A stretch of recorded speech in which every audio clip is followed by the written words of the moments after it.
You ask Tiger to solve. This deals with linear equations with one unknown. The final result is r equals 3. Let's solve it step by step. Simplify the expression. Expand the parentheses. Multiply the coefficients.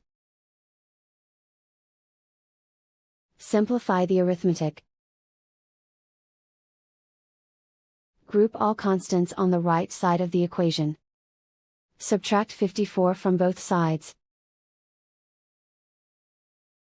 Simplify the arithmetic.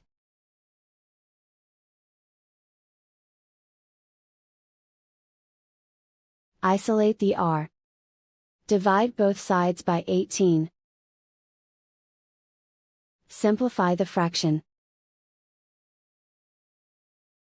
Find the greatest common factor of the numerator and denominator. Factor out and cancel the greatest common factor. And so the final result is r equals 3.